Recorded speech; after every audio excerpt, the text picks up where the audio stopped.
సోమవారం foreign contribution regulation act FCR బిల్లును లోక్సభలో కేంద్ర ప్రభుత్వం ప్రవేశపెట్టబోతోంది. విదేశీ నిధుల నియంత్రణ మరింత కఠినతరం చేయడానికి జాతీయ భద్రతను దృష్టిలో ఉంచుకుని foreign contribution regulation act FCR బిల్లును లోక్సభలో కేంద్రం తీసుకురాబోతోంది. ఈ బిల్లు ద్వారా విదేశీ విరాళాలు పొందే ఎన్జీఓలపై పర్యవేక్షణ పెరగబోతోంది. ఎన్జీఓలు మరియు ఇతర ప్రాంతాల్లో సంస్థలు స్వీకరించే విదేశీ నిధులలో పారదర్శకత, జవాబుదారీతనం పెంచడం, రిజిస్ట్రేషన్ రద్దు లేదా రద్దు చేయబడిన సంస్థల ఆస్తులను స్వాధీనం చేసుకుని నిర్వహించడానికి ప్రత్యేక డిజిగ్నేటెడ్ అథారిటీని ఏర్పాటు చేయబోతోంది. జాతీయ భద్రతకు విఘాతం కలిగించే కార్యకలాపాలకు, విదేశీ విరాళాల దుర్వినియోగానికి ఇదొక అరికట్టడానికి కేంద్ర ప్రభుత్వం ఈ బిల్లును తీసుకురాబోతోంది. దక్కన్ కిచెన్ విషయంలో వివాదం ఇంకా నడుస్తూనే ఉంది. నందకుమార్ వర్సెస్ దగ్గుపాటి ఫ్యామిలీగా ఉంటుంది. ఇప్పటికే తమపై నమోదైనటువంటి ఎఫ్ఐఆర్లన్నీ కూడా కొట్టివేయాలంటూ హైకోర్టుని ఆశ్రయించారు దగ్గుపాటి ఫ్యామిలీ. సో హైకోర్టులో దీని విచారణకు వచ్చింది కాబట్టి ఆ క్వాష్ పిటిషన్ కూడా వాళ్ళు డిస్మిస్ చేశారు. సో డిస్మిస్ చేసిన నేపథ్యంలో పూర్తిగా మరొకసారి సుప్రీంకోర్టుకి కానీ లేకపోతే డివిజన్ బెంచ్కి కానీ వెళ్లాలనే యోచనలో దగ్గుపాటి ఫ్యామిలీ ఉన్నట్టుగా మనకు సమాచారం అవుతుంది. ఇప్పటికే ఏవన్గా సురేష్ బాబు అలాగే దగ్గుపాటి వెంకటేశ్వర గారు కూడా కేసులు నమోదయ్యాయి కాబట్టి దీనిపైన పూర్తి స్థాయిలో వారు ఇటు సుప్రీంకోర్టుకు వెళ్లాలని యోచనలో ఉన్నట్టుగా తెలుస్తోంది. నీట్ పేపర్ లీకేజ్ పై ఉద్యమించిన కాక్రోచ్ జనతా పార్టీ జెన్జీ యువతపై క్రిమినల్ కేసులు నమోదు చేయడాన్ని ఆ పార్టీ నేతలు మండిపడుతున్నారు.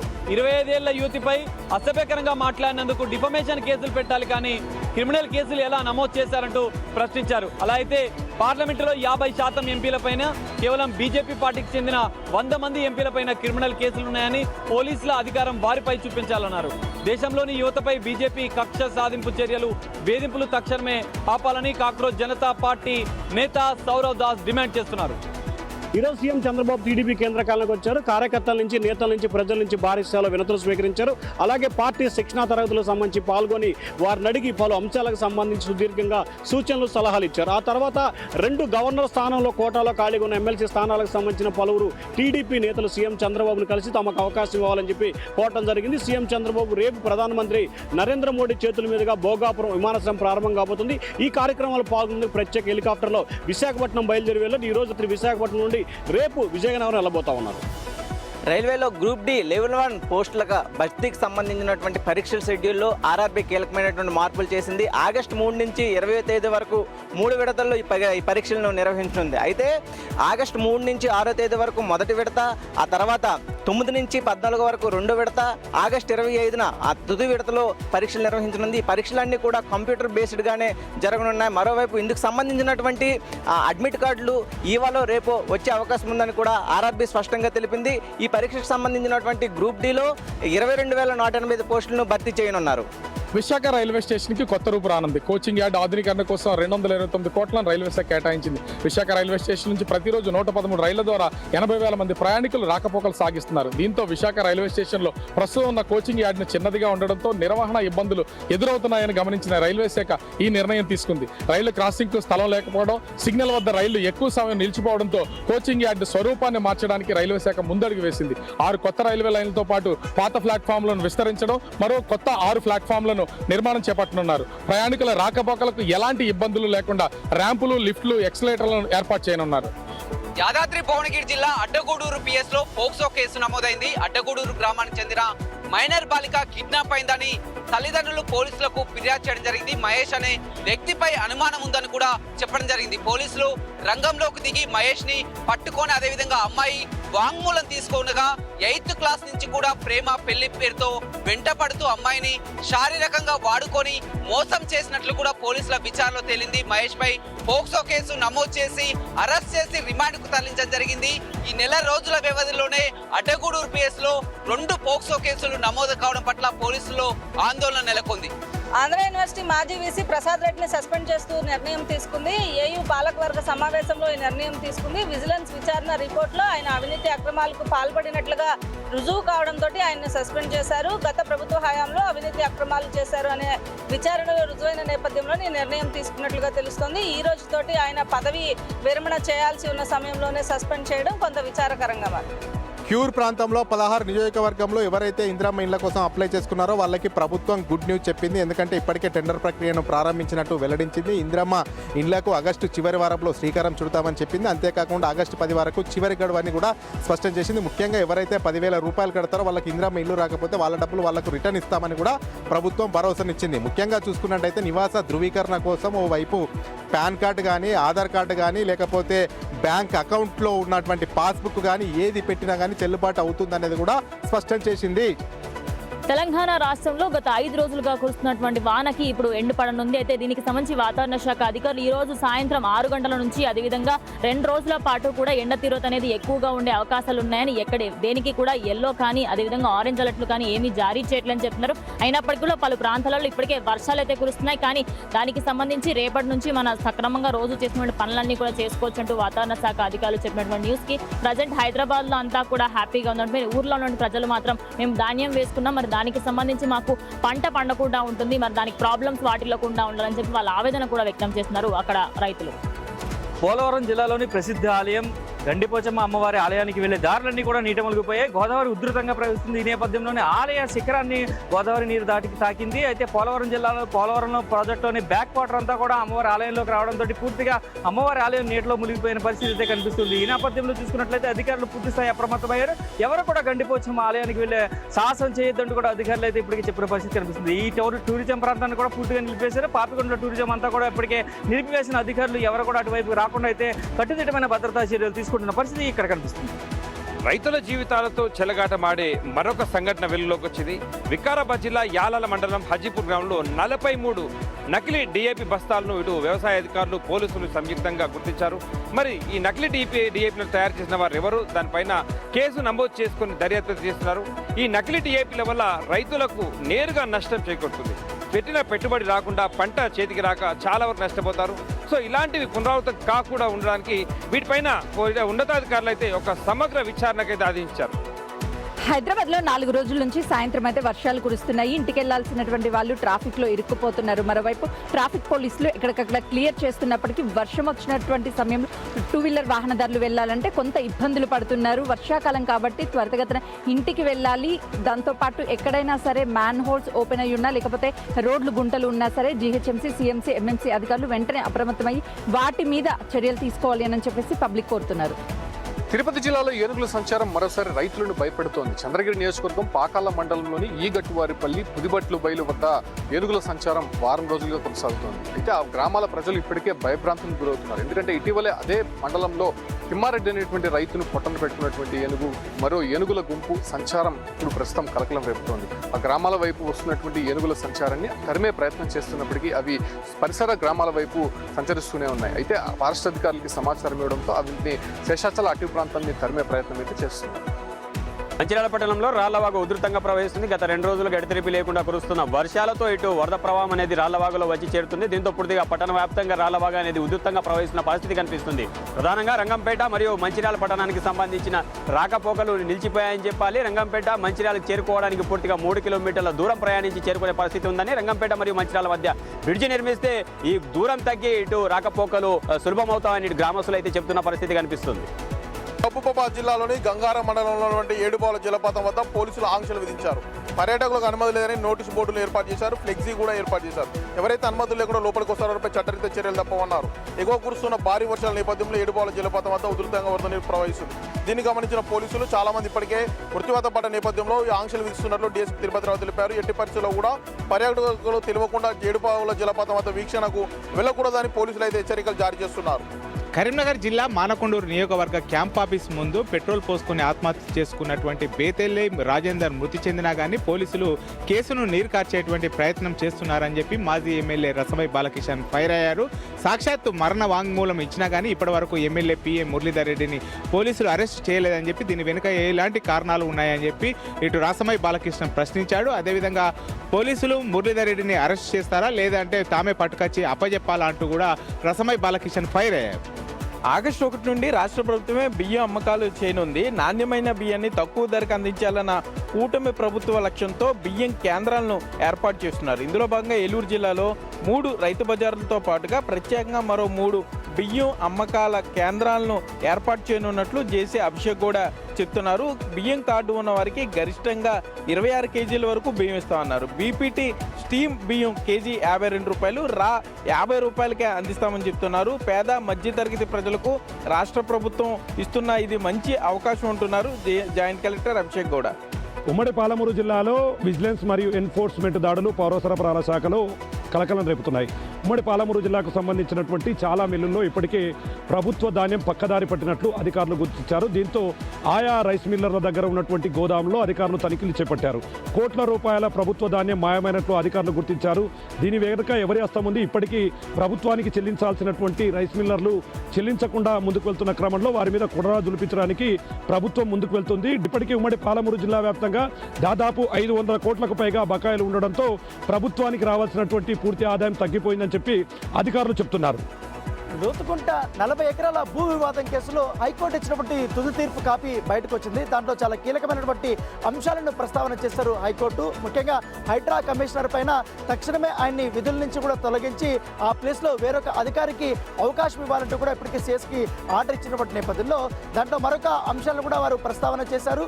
ముఖ్యంగా 62 సార్లు ఇప్పటికే కోర్టు కంటెంప్ట్ కింద ఇప్పుడు హైడ్రా కమిషనర్ ఉన్నారు కాబట్టి హైకోర్టు ధిక్కరణ పదే చేయడం వల్ల ఇది ఖచ్చితంగా చాలా పెద్ద నేరము. దాంతోపాటు చట్ట పాలన నడవాలి కానీ వ్యక్తి పాలన నడవకూడదు. దాంతోపాటు ఏనే మొత్తం ప్రభుత్వం అయినట్టుగా నడుపుతున్నాడు కాబట్టి ఖచ్చితంగా అతనిపైన చర్యలు తీసుకోవాలంటే కూడా ఈ యొక్క ఆర్డర్ కాపీలో వచ్చింది. సో ఈ ఆర్డర్ కాపీ ప్రభుత్వం అందుకుంది కాబట్టి రేపటి నుంచి అతనిపైన ఎలాంటి చర్యలు తీసుకుంటుంది, లేకపోతే కొనసాగిస్తుందా తప్పిస్తుందని కూడా వేచి చూడాల్సిన అవసరం ఉంది.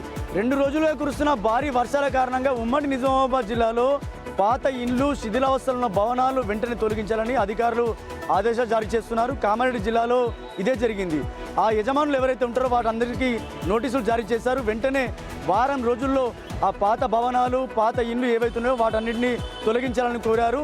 ఒకవేళ తొలగించకుంటే సీరియస్గా చర్యలు తీసుకుంటామని చెప్పారు. ముఖ్యంగా ప్రాణాపాయ నష్టం జరగక ముందే ఈ చర్యలు చేపట్టాలని అధికారులు ఆదేశాలు జారీ చేశారు. వెంటనే ఆ పాత భవనాలు, పాత ఇండ్లు ఏవైతున్నాయో తొలగిస్తామని ఆ యజమానులు హామీ ఇచ్చారు. రాయచోటి నియోజకవర్గంలో ప్రభుత్వ ఆసుపత్రుల మౌలిక వసతుల కోసం ప్రభుత్వం 32 కోట్లు విడుదల చేసినట్టు మంత్రి మండిపల్లి తెలిపారు. రాయచోటిలో ఇప్పటికే 100 పడకలతో కూడిన ప్రభుత్వ ఆసుపత్రికి అనుబంధంగా మరో 50 పడకలతో కూడిన క్రిటికల్ కేర్ యూనిట్ను ప్రారంభిస్తున్నట్టు తెలిపారు. వీటితో పాటు గ్రామీణ ప్రాంతాల్లో ఉన్నటువంటి ప్రభుత్వ ఆసుపత్రుల మౌలిక వసతుల కోసం మరో 10 కోట్లు కేటాయించామని, గ్రామీణ ప్రాంతాల్లో వైద్య సేవలు అందడం కొంచెం కష్టంగా ఉందని, సో ఈ 10 కోట్లతో మౌలిక వసతులు ఏర్పాటు చేస్తే ఖచ్చితంగా మెరుగైన వైద్య సేవలు అందుతాయని, వీటితో పాటు ముఖ్యంగా రాయచోటి నుంచి అత్యవసర కేసు సంబంధించి కూడా కడప, తిరుపతి లాంటి ప్రాంతాలకు వెళ్లాల్సిన అవసరం ఉండదని మంత్రి మండిపల్లి తెలిపారు. కొమరం భీం ఆసిఫాబాద్ జిల్లా వాంకిడి మండల కేంద్రంలోని ఎస్సీ బాలుర వసతి గృహాన్ని జిల్లా కలెక్టర్ హరిత సందర్శించారు. గత కొన్ని రోజులుగా వసతి గృహానికి సంబంధించిన పెచ్చిలుడుతూ వాటర్ లీకేజ్ అవుతుందనే సమాచారం రావడంతో పూర్తిగా వసతి గృహాన్ని పరిశీలించారు జిల్లా కలెక్టర్. ఇందుకు సంబంధించి ఇటు స్టోర్ రూమ్, వంటగదికి సంబంధించి కొంత ఇబ్బందులు అయితే ఉన్నాయని, కానీ ఎవరైతే విద్యార్థులు ఉంటున్న వసతి గృహానికి సంబంధించిన గదులలో ఎటువంటి ఇబ్బంది లేదని, ఒకవేళ విద్యార్థులకు ఎక్కువ ఇబ్బందులు అయితే మాత్రం అదే భవనానికి ఇటు వసతి గృహాన్ని మారుస్తామని చెప్పుకొచ్చారు కలెక్టర్. శ్రీకాకుళం జిల్లాలో ప్రధాన నదులైన నాగావళి, వంశధార నదుల నుంచి ఉన్న ప్రధాన కాలువలు కొన్నేళ్లుగా మరమ్మతుల పనులు లేకపోవడంతో చిన్నపాటి వర్షాలకే నదులకు ఆ కాలువలు గండి పడుతుంది. రీసెంట్గా బూర్జా మండలంలో నాగావళి ఓపెన్ హెడ్ కెనాల్ కూడా గండిపడింది. ఇప్పుడు వర్షం పడుతుండటంతో పైనుంచి వస్తున్న నీరు నేరుగా తిరిగి నదిలోకి వెళ్ళిపోతుంది. రైతులకు ఏమాత్రం ఉపయోగపడడం లేదు. వెంటనే రంగంలోకి దిగిన అధికారులు గత 2 రోజులుగా తాత్కాలిక గండిని పూడ్చేందుకు ప్రయత్నాలు చేస్తున్నారు. దాదాపు 3000 సిమెంట్ సంచులతో ఇసుకను నింపి గండిని పూడ్చేందుకు ప్రయత్నాలు జరుగుతున్నాయి. ఈ గండిగాని పూడ్చినట్లయితే కొన్ని వేల ఎకరాలకు ఆ కాలువ ద్వారా సాగునీరు అందించవచ్చు.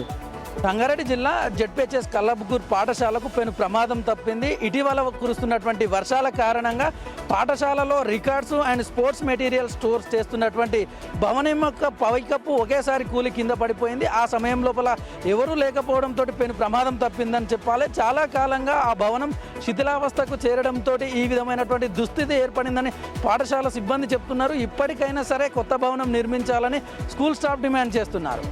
డిఎస్సి నియామకాల్లో అక్రమాలు జరిగాయంటూ సిబిఐ విచారణ కోరుతూ మాజీ మంత్రి కాకాని గోవర్ధన్ రెడ్డి వైసీపీ నేతలతో కలిసి కలెక్టరేట్లోనే డిఆర్ఓకి వినతపత్రం ఇచ్చారు. అనంతరం మీడియాతో మాట్లాడారు. రాష్ట్రంలో డిఎస్సి అవకతవకలపై వైసీపీ పోరాటం చేస్తుందన్నారు. క్రీడల్లో పాల్గొనకుండానే ఏదో ఒక సర్టిఫికేట్ తెచ్చుకున్న వారికి ఉద్యోగం ఇచ్చి క్రీడల్లో బంగారు పథకం సాధించిన వారికి ఉద్యోగం ఇవ్వలేదని విమర్శించారు.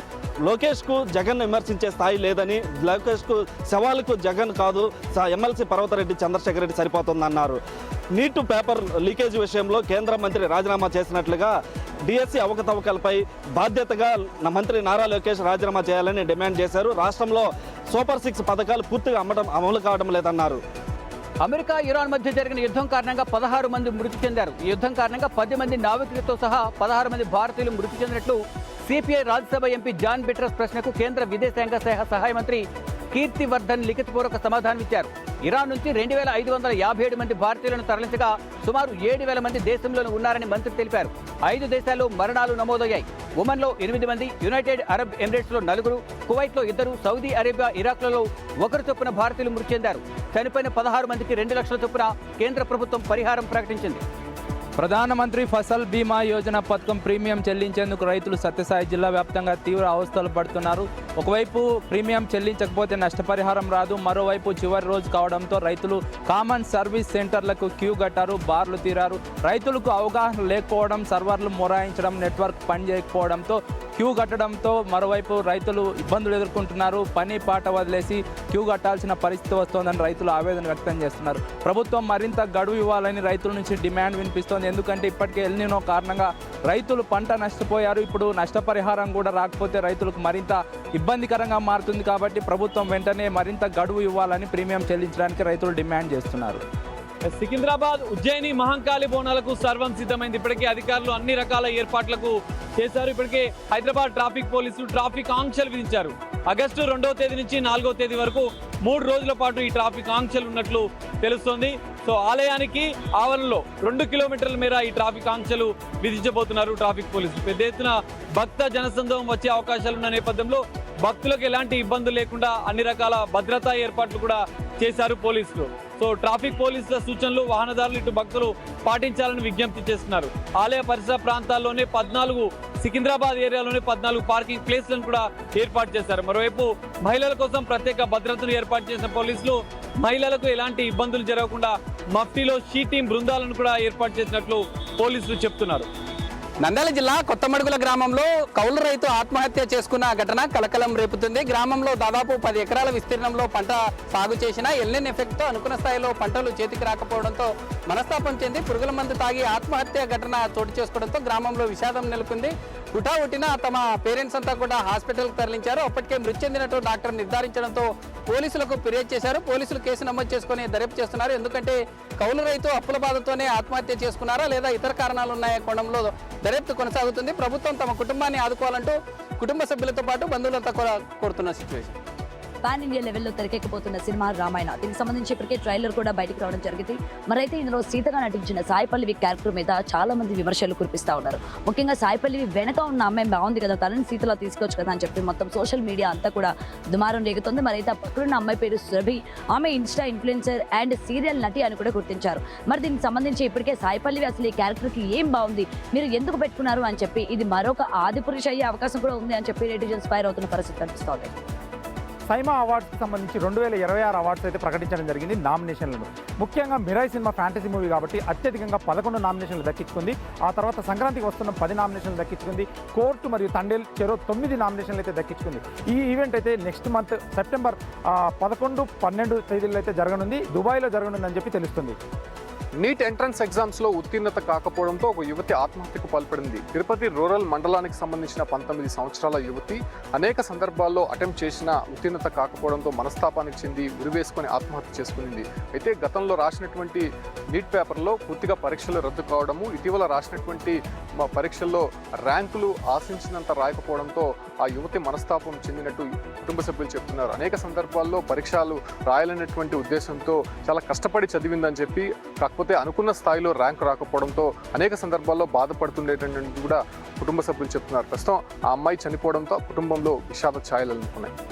భోగాపురం ఇంటర్నేషనల్ ఎయిర్పోర్ట్ నుంచి తన ఫ్లైట్ సర్వీసెస్ను ఎయిర్ ఇండియా ప్రకటించింది. ఆగస్టు 17 నుంచి అక్టోబర్ 24 వరకు పలు సర్వీసులకి సంబంధించినటువంటి షెడ్యూల్ను ప్రకటించడం జరిగింది. భోగాపురం నుంచి బెంగళూరుకి 2 సర్వీసులు, అలాగే భోగాపురం నుంచి విజయవాడకి 4 సర్వీసులు, భోగాపురం టు హైదరాబాద్ 5 సర్వీసులు, ఆదివారం శనివారం మినహా మిగిలిన రోజుల్లో భోగాపురం నుంచి బెంగళూరుకి రోజు 5 సర్వీసులు నడుస్తాయని ఎయిర్ ఇండియా ప్రకటించింది. ఆంధ్ర యూనివర్సిటీ మాజీ వీసీ ప్రసాద్ రెడ్డిపై వచ్చిన ఆరోపణలపై దర్యాప్తు చేసిన విజిలెన్స్ అండ్ ఎన్ఫోర్స్మెంట్ డిపార్ట్మెంట్ ప్రభుత్వానికి నివేదిక ఇచ్చింది. ప్రసాద్ రెడ్డి వీసీగా ఉన్న సమయంలో ఆంధ్ర యూనివర్సిటీలో ఎన్నో అక్రమాలు జరిగాయని విజిలెన్స్ డిపార్ట్మెంట్ నివేదికలో పేర్కొంది. 10,40,00,000 రూపాయల నిధుల దుర్వినియోగం జరిగిందని, ప్రసాద్ రెడ్డి ఆస్తులపై ఏసీబీ విచారణ చేయాలని విజిలెన్స్ అధికారులు నివేదికలో పేర్కొన్నారు. 2019 నుండి 24 వరకు ఆంధ్ర యూనివర్సిటీని వైసీపీ కార్యకర్తలకు కార్యాలయంగా మార్చేశారన్న ఆరోపణలో నిజం ఉందని విజిలెన్స్ అధికారులు తెలిపారు. మాజీ వీసీ ప్రసాద్ రెడ్డితో పాటు మరో 44 మంది యూనివర్సిటీ ఉద్యోగులపై చర్యలు తీసుకోవాలని విజిలెన్స్ డిపార్ట్మెంట్ సిఫార్సు చేసింది.